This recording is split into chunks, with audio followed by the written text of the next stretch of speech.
শেষ মুহূর্তে আমিও সেই ভাইরাল স্কার্ট বানাই লাইলাম, তাও আবার শাড়ি ১,৫০০ ২,০০০ টাকা দিয়ে স্কার্ট কিনা ফিন্দনের মতো কলিজা আমার নাই। এই জন্য নিজের শখের শাড়ি কেটটা নিজে স্কার্ট বানায় নিল। কিছুদিন যাবত টিকটকে ফেসবুকে ঢুকলেই শুধু স্কার্ট গুলো আমার চোখের সামনে পড়তেছে, আর আমার এত এত এত এত এই স্কার্টটা বানানোর ক্রেভিং উঠতেছিল যা বলার কোনো ভাষা নাই। অনেক পেজে ইচ্ছাকৃতভাবে মেসেজ দিছিলাম, দামটা জানতে চাইছিলাম। বাপ রে বাবা, ২,০০০ টাকা দাম মিশা। এই জন্য সিদ্ধান্ত নিলাম যে নিজের শাড়ি কেটটা নিজেই বানাবো, যেহেতু আমার কাছে এরকম শাড়ি আছে। এই স্কার্ট বানানোর জন্য আমি আমার সব শাড়ি লাড়া দিছি। এই যে দেখো, নীল কালার শাড়ি, গোলাপি কালার শাড়ি, সব শাড়ি বাই করছি, কিন্তু আমার কাছে কেটে জানে লাল শাড়িটাই বেশি ভালো লাগতাছিল। আর লাল কালার সেম এরকম শাড়ি আমার কাছে দুইটা ছিল, একটা একটু মোটা পায়ের, একটা একটু চিকন। স্কার্ট বানানোর জন্য আমার জন্য মোটা পায়ের শাড়িটাই বেশি সুন্দর লাগলো, কিন্তু আফসোসের বিষয় হচ্ছে মোটা পায়ের শাড়ির ব্লাউজ পিসটা বানানো আর চিকন পায়ের শাড়ির ব্লাউজ পিসটা আমি বানাইছি না। এই জন্য সিদ্ধান্ত নিলাম যে চিকন পায়ের এই কাইটটা মোটা পায়ের বানাবো, আর চিকন পায়ের শাড়িটা দিয়েই আমি আমার স্কার্টটা বানাবো। তো সিদ্ধান্ত ফাইনাল কইরা নিলাম এবং শাড়িটা কাটতে বসে গেলাম। শখের শাড়িটা এখন কাইটটা আলাম, তাও যাক, স্কার্ট তো বানাইতে পারবো। ২,০০০ টাকা দিয়ে স্কার্ট কিনানোর মতো কলেজে আমার নাই, এই জন্য শাড়ি নিয়ে বৈশা পড়লাম কাটতে। তো শাড়ির আসলের পার্টটা আমি আগে কাটটা সরাই নিছি, কারণ আসলের পার্টটা এখানে দেওয়া যাইব না। আচ্ছা, শাড়ি কাটাকাটি পরে দিকো। আগে তোমরা একটা কথা কই, আমি কিন্তু প্রফেশনাল ভাবে কোনো টেইলার না, তো আমার এই সেলাই কাটিং এ কেউ ভুল ধরো না। আমি ইউটিউব মাস্টার, এবং আমি নিজে নিজে একটু আমার এক শাশুড়িমার কাছ থেকে শিখছিলাম, এতটুকুই। আমার কেউ টেলারি শিখাই নাই। আমার আবার ব্রেন বেলা আর কি, আমি যেটা দেখি এটাই পারি, মানে একটু দেখলেই চলে। তারপর আমি নিজে নিজে বুদ্ধি করে বিভিন্ন ডিজাইনে জামা টামা বানাইতে পারি। যাই হোক, তোমরা কাটাকাটির দিকে মনোযোগ দাও। এই যে দেখো, আমি কিন্তু আগে এই যে উপরের যে পায়ের গুলা, একটা পায়ের কাটটা নিছি এবং এখান থেকে নাপ দিতেছিলাম। আমি চাইছিলাম ৪ পাটের করতে, কিন্তু আমার শাড়িটা একটু খাটো, এই জন্য ৪ পাটে বেরোইতেছে না। প্রথমে আমি ১১ কইরা নিয়ে দেখছিলাম, ১১ কইরা হয় না, এই জন্য আমি ১০ কইরা নিছি, মানে ১০ ইঞ্চি না, এটা ১০ ইঞ্চি কইরা নিয়ে তারপরে ৪টা পার্ট বের করছি। আবার এই যে আমি নিচে তো এই যে নিচের যে পাইপটা আছে, এই পাইপটা আবার আমি নিচের আরেকটা পায়ের সাথে জয়েন দিব, যাতে নিচের পাইপটা একটু মোটা হয়, তাইলে দেখতে সুন্দর লাগবে। যেহেতু এটা স্কার্ট, আমার শাড়ির ফার্স্টটা একটু কম, মানে ফার্স্টটা আর কি একটু কম লম্বাটা, এই জন্য আমি আমার এই কোমরের দিক দিয়া যে লাভার যে দিমু, লাভারের ঘরটা জোড়া দিতে হইব। মানে এটার জন্য আমি আলাদা যে আসলের কাপড়টা কাটতে রাখছিলাম, ওইখান থেকে একটু কাপড় নিয়ে কোমরের দিক দিয়ে জোড়া দিয়ে দিমু।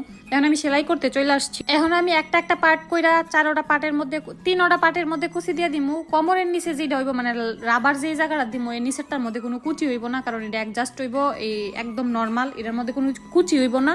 তো এর নিচের পাইটার মধ্যে কিছু কুচি হইব, আমি বাকি 3টার মধ্যেই কুচি দিয়া একদম রেডি করে তারপরে তোমরা দেখামো। তোমরা দেখো কিভাবে কুচি দিতেছি। আমার শাড়ির এই স্কার্টটার মধ্যে একটু বেশি কুচি পড়ছে, আমি কে জানে বেশি কুচি পড়ছে। আমার কাছে বেশি কুচিটা ভালো লাগে, আমি বেশি কুচি করে দিছি। অন্যগুলোর মধ্যে এত কুচি পড়ে না। স্কার্ট তো বানাই নিলাম, কিন্তু স্কার্টের উপরে টপটার কাপড় আমার কাছে নাই, এই জন্য আমি স্কার্টের টপটা এখন বানাইতে পারতেছি না আপাতত। স্কার্টের টপটা আমি যখন বাজারে যাবো, তখন টপের জন্য সাদা কাপড় আনবো, তখন আবার টপটা বানাবো। তখন এটার টিউটোরিয়াল যদি তোমরা চাও, তোমরা কমেন্ট করো, এটার টিউটোরিয়াল ভিডিও তোমরা দিমু। এই যে দেখো, আমি কোমরের কাপড়টার মধ্যে এই যে লাভার যে জায়গাটা দিমু, আসলের কাপড়টা যে রাখছিলাম, এখান থেকে একটু কইরা কাপড় কাইটা একটু ফাঁস, মানে 3 ইঞ্চি করে নিচে কাপড়টা, এখানে কোমরের রাবারের কাপড়টা 3 ইঞ্চি করে কাইটা নিয়ে, যে প্রথম যে ধাপটা আছে কোমরের দিক দিয়া, ওইটা তোমার আমি ওইটার সাথে জোড়া দিয়ে নিতেছি। ওইটার সাথে জোড়া দিয়ে নিয়ে এখানে লাভার ঘরটা আমি আগে কইরা নিমু। আরে বালা একটা কথা, তোমরা তো আমি হেনা ফিদে আইতাম বইলা গেছি গা। তোমরা আমি কই 4 পার্টের না, 4 পার্টের মধ্যে তুমি প্রথম পার্টটা যেটা কোমরের সাথে থাকবো, প্রথম পার্টটা নিবা 30, এরপরেরটা নিবা 10, 20, 40, এরপরেরটা নিবা 50, এরপরেরটা নিবা 60। মানে 4টা পার্ট, প্রথম পার্টটা 30 নিবা, তারপরে 10 10 করে বাড়বা। তাইলে তোমরা এটার মানে মিন মাপটা হইছে এরকম। প্রথম পার্টটা যে উপরে যেটা দিয়ে এখন আমি এই যে কোমরের দিক দিয়ে যেটা রাবার লাগাইতেছি, এই পার্টটা নিবা 30, তারপর এটা নিবা 40, তারপর এটা নিবা 50, মানে লম্বাটা আর কি। তোমরা যে হালকা একটু একটু করে কুচি দিবা না, এই জন্য এইভাবে নাপটা নিবা। প্রত্যেকটা থেকে প্রত্যেকটা 10 ইঞ্চি করে বাড়াইয়া নিবা। আমি ব্লগ ভিডিও বানাবো, আর ওই ভিডিও তো ভুল হইতো না, এটা তো কোনোভাবেই সম্ভব না। আমি যত ভিডিও বানাই নাকি লিগা, দিন শেষে দেখা যাইতেছে 10 থেকে 15টা ভুল আছে। এই যে দেখো, আমি সব কিছু কয়ে লাইছি, ভিডিও প্রায় 4 মিনিট গেছে গাও, তারপরেও তোমরা এই নাফের কথা কইছি না, হঠাৎ করে এখন মন হয়েছে যে আরে এই মাফের কথা তো কইলাম না, এটা ছাড়া আমার বোনেরা কেমনে বানাইবো।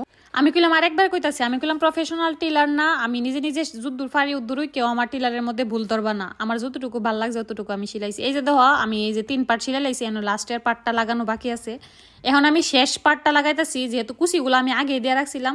এখন আবার অনেকে কইব যে আপু তোমার ড্রেস চেঞ্জ কেমনে? আপু আমি এতক্ষণ যে ভিডিওটা তোমরা দেখছিলা এটা হইছে দিনের বেলা, এরপর আমি গোসল টোসল দিয়া একবারে খাওয়া দাওয়া কইরা সন্ধ্যাবেলা তারপর আবার সেলাই করতে বসি, এটা হইছে ওইটার ভিডিও। আচ্ছা আমার মতো এই সমস্যা অন্য কেউ আসেনি, একটু জানাই হোসেন। মানে আমি যদি কোনো একটা মিশন লইয়া নামি, এটা যতক্ষণ সাকসেস না হইব ততক্ষণ যেমন আমার শান্তি লাগে না, ঘুমো না। কইছি স্কার্ট বানামো মানে বানামো, আজকেই শেষ করতে হইব, এটা হচ্ছে আমার টার্গেট। আচ্ছা যাই হোক, এবার দেখো এই যে আমি এই একটা পাইট যে কাইটটা রাখছিলাম আগে দিয়া, ওই পাইটটা আরেকটা পায়ের নিচের যে আরেকটা পার্ট আছে ওই পাইটটার সাথে জোড়া দিতেছি, যাতে এই নিচের পাইটটা একটু মোটা দেখা যায়, তাহলে সুন্দর লাগবো। যেহেতু এটা স্কার্ট, নিচের পাইটটা একটু মোটা থাকলে ভাল লাগবো। তোমরা শেষে দেখো, শেষে আমি জানি না তোমার কাছে কেমন লাগবো, তবে আমার কাছে খুব ভাল লাগছে। আমার মনে হইতেছে না যে এটা আমি আমার এই ফাড়া মেশিন দিয়ে বানাইছি। আচ্ছা এবার তোমরা একটা ফানি ডায়লগ দেই, সাবানা নাকি মেশিন কিনা ওইছিল দুই একটা গার্মেন্টসের মালিক, আর আমি মেশিন কিনা হইছি 2-3 আলমারি কাপড়ের মালিক। এই মেশিন আমার বাসাতে থাক না আমার ওটা ভূতে ধরে, বুঝছো? এই যে জিডা বালা কাপড়, বালা জামা, বালা শাড়ি কাইটটা কি যে মাথাত বুদ্ধি আয়ে কাইটটা কুইটটা সিরা বিরা বানায়া।